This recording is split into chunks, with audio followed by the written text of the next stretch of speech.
저는 최규현 교수님의 이 말씀이 너무 좋았던 게 교수님께서는 저희 자녀분이 2분 있으십니다. 네. 수술로 낳으셨고요. 그죠?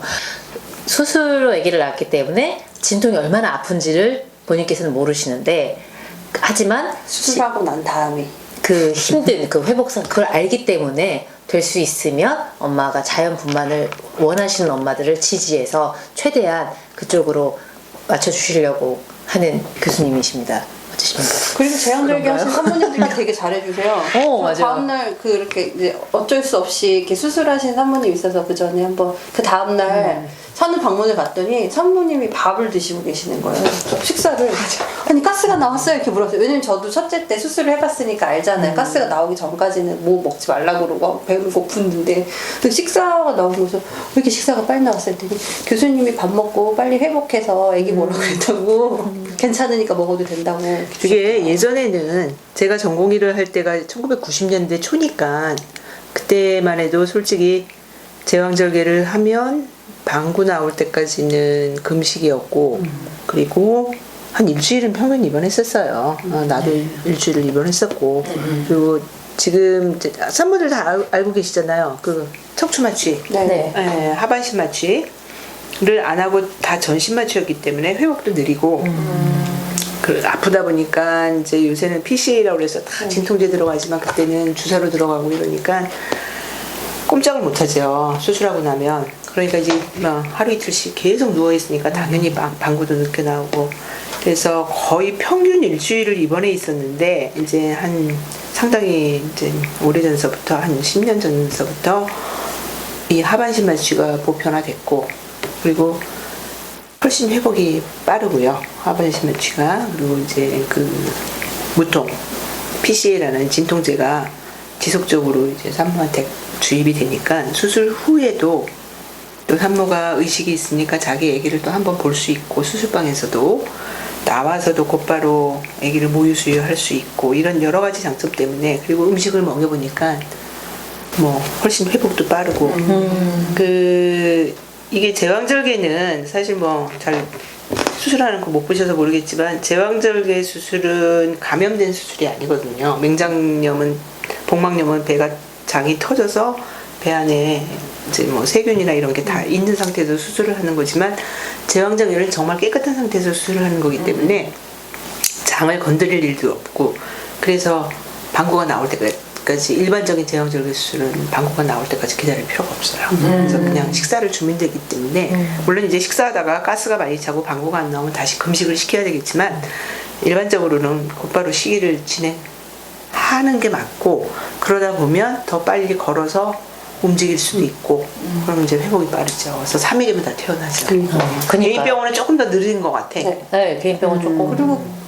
그리고 저기 강남의 병원은 한 5일 있어요. 아 그래요? 그 이유는 잘 모르겠네요. 강남 애모병원은.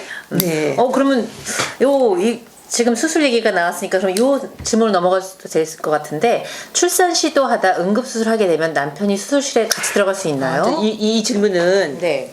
예전 같으면은 정말 있을 수도 없는 질문인데 요새는 참 언제부턴가 정말 외래도 꼭 남편하고 손잡고 들어오시고 산모혼자 오는 경우가 거의 없어요.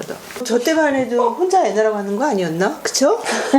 신PD님도 그러시죠? 아니요. 그럼 나한테 얼마 됐지? 그땐 그랬나? 그냥 애는 나셨어요. 애는 혼자 낳으러 가는 거였는데 어쨌든 근데 전 좋은 거라고 봐요. 이렇게 돼야 되는 게 맞는 건데 이 수술실은 굉장히 제한된 공간이에요. 모든 수술복 다 갈아입어야 되고 손 다 닦아야 되고 그렇기 때문에 남편이 수술방을 계속 들어갈 수 있다면 근데 그 조건은 있어요. 산부인과 전문병원이거나 이제 특수한 상황에서는 산부인과 제왕절개만 따로 하는 수술실이 구비되어 있는 경우에는 통제가 훨씬 잘 되기 때문에 가능할지 모르겠어요. 그리고 외국엔 미국 같은 경우에는 우리나라 의료 시스템이 다르니까 제왕절개 할 때도 다 들어가거든요. 근데 우리나라는 우리나라니까 하루에도 수십 개씩 수술하는 그 수술방에 그 남편이 옷 다 갈아입어야 되고 뭐 소독해야 되고 이런 절차로 들어오기가 참 힘든 상황이라서 수술실에는 같이 들어갈 수가 없습니다. 그래서 그 질문 중에 뭐가 연결이 되냐면 제가 질문하고 답해야 되겠네요. 뭐 있었는데.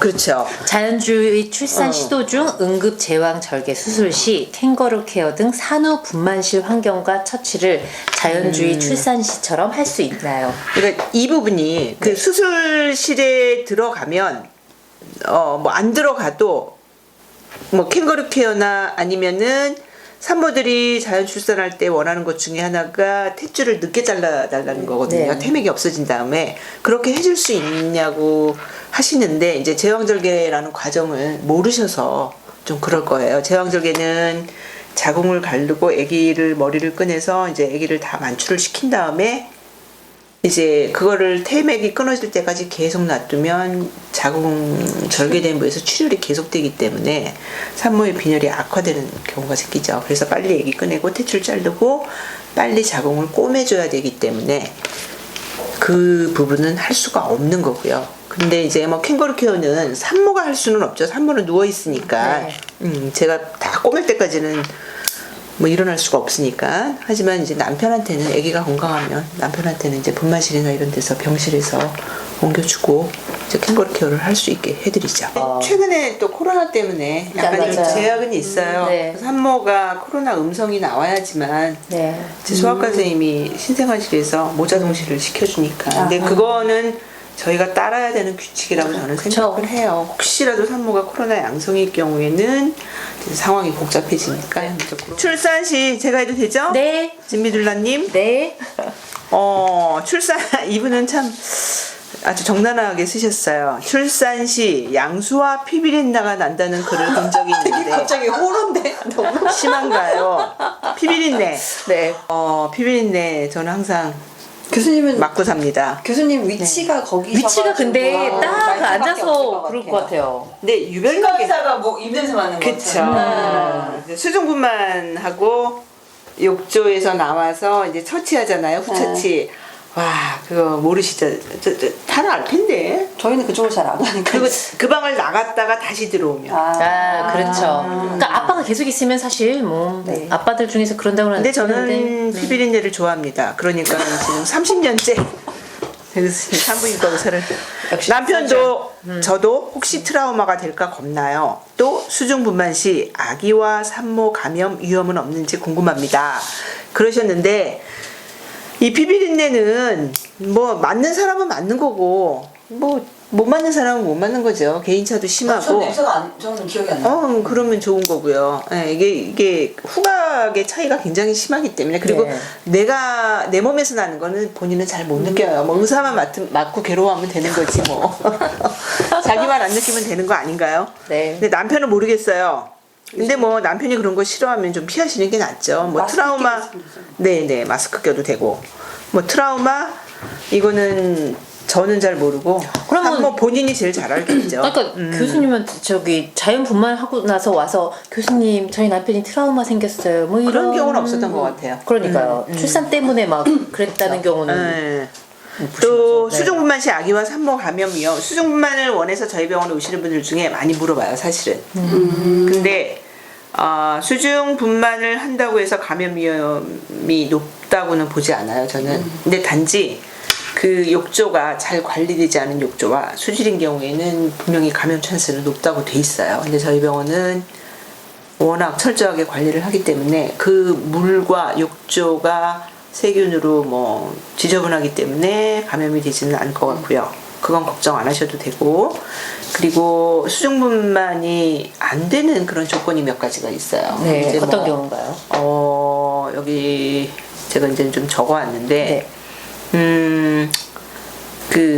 어쨌든 내과적인 외과적인 합병증이 있는 고위험 산모들, 그리고 이제 진통이 좀 안 좋아서 잘 진행이 안 돼서 촉진제를 꼭 사용해야 되는 경우, 그리고 이제 뭐 무통을 한 경우, 이제 척추에 관이 들어가 있기 때문에 물속에 들어갈 수 없고, 양수가 파막된 지 오래된 산모들 있잖아요. 네. 감염 찬스가 굉장히 높은 사람들, 그리고 뭐 태반이 이상이 있다거나 아니면 태변이 양수가 터졌는데 태변이 좀 착색이 돼 있다거나 이제 그런 경우에는 수중분만은 좀 피하시는 게 좋습니다. 그리고 수중분만의 물은 상당히 뜨겁기 때문에 한 37발도 되죠.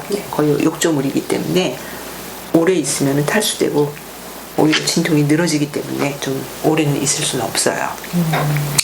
그리고 수중불만은 초산은 생각보다 성공률이 높지 않은 거 잘 알고 계시죠? 네, 그거는 요새는 경산모가 굉장히 성공률이 높고 쉽게 이제 진통이 걸리기 때문에 그래서 산모와 아기 감염 위험에 대해서는 잘 관리된 경우와 수중분만을 시도하지 않아야 되는 조건을 가지지 않는 산모라면 걱정 안 하셔도 됩니다.